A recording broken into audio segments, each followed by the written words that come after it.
Hello, BookTube. Elizabeth at Lizzie Faye Loves Books created an event, a wonderful event. It's all about the author Gladys Tabor, whose name will not be known to modern readers now, unless they're extremely discerning modern readers who have spent a lot of time in secondhand bookstores. But once upon a time, she was a household name in bookstores. She was well known for a series of books revolving around Stillmeadow. Her Stillmeadow books. There were a dozen Stillmeadow books. There were a Stillmeadow cookbook, maybe more than one. Stillmeadow keepsakes of all kinds that are probably now collectible. She was a writing fixture for half a century and is now completely forgotten.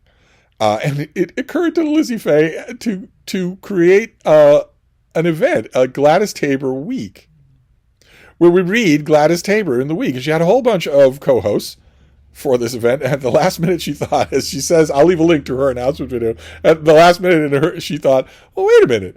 Steve's read everything probably twice. He's probably familiar with Gladys Tabor. And of course I am. Very much so. Long before there was a BookTube, I was writing about Gladys Tabor. Long before I would join BookTube, I was writing pieces urging people to read this author.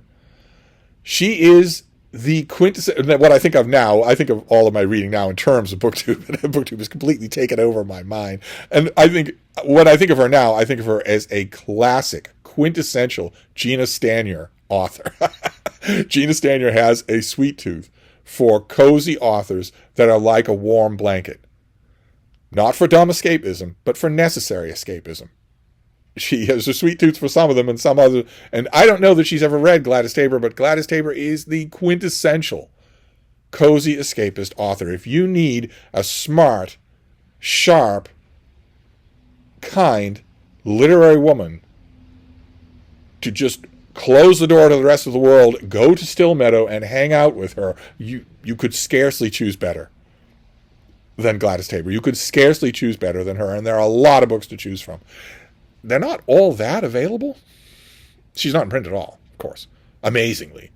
If you had told somebody in the 1950s that there would come a day in the lifetime of some of the youngest people in the store when the Stillmeadow books would be all out of print, they wouldn't have believed you.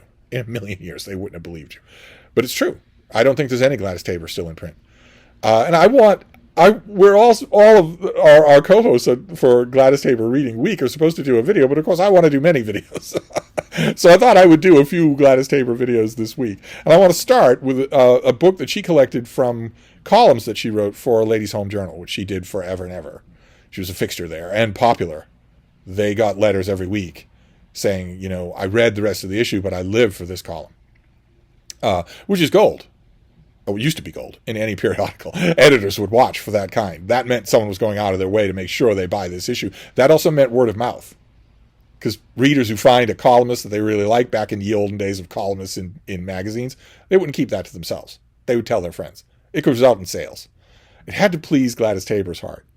And she wrote a whole bunch of columns. She was a warm, sweet, kind-hearted woman, despite the fact that she loved cats. One cat in particular, I think she wrote 2 books about one of her cats. One cat, I think, that was the subject of 2 books.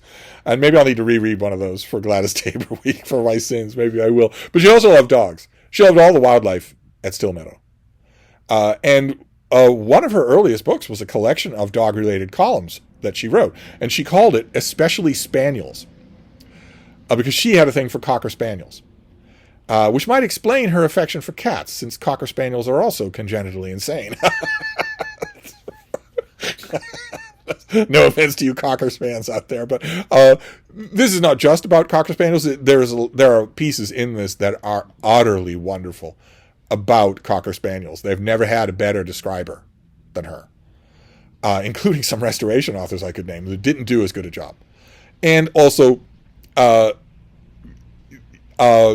one particular Cocker Spaniel. But the wonderful thing about these columns, the wonderful thing about the book that she made them into, is that this is also largely about dogs. It has a focus with one particular kind of neurotic weirdo dog, but it broadens out to dogs just in general and what their nature is like, and maybe some down-home advice for common problems, the things that you might have to deal with. Especially Spaniels is out of print. Resoundingly out of print. For all I know, it's probably expensive to buy. It might be collectible. That would have made her laugh that would have made her laugh. That would have made given a wonderful. She had a deep throated, warbly laugh. It was unmistakable, and she would have laughed at that laugh if you told her that one of her little books, she would have called this a little book, because wasn't born on the drafting board. It was born on deadline in seriatim. She would have laughed if you told her that this was collectible. Maybe it is. I don't know. I don't know how hard Gladys Tabor is to find. But this book, for dog people, is worth having. It's not as worthwhile. It's very much piecemeal. It's not as worthwhile as a later book she wrote about dogs, which I think I will get to this week. I have a lot of her books that I want to talk about, but we'll just deal with this one for now, and I'll leave a link to Lizzie Faye Loves Books. I'll leave a link to Elizabeth's announcement video in case you want to join in somehow. I don't know. I don't really know how you would participate, since it's not easy to just reach out your hand and grab a Gladys Tabor book. But you can at least hear about her, which might be nice fun. And, that'll forearm you, because her dusty old books might show up at a library sale or an attic sale of some kind this summer.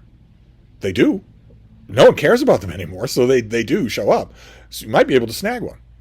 Anyway, I just wanted to put my an oar in the water here, and I will do a few more Gladys Tabor videos this week. I am a naughty co-host. I am not going to restrict myself to one video. But I hope you all enjoy, and you can expand from Elizabeth's announcement video to all the other co-hosts and see their videos as well. So I'll wrap this up for now, and we'll talk a little more Tabor later on in the week. Thank you, BookTube.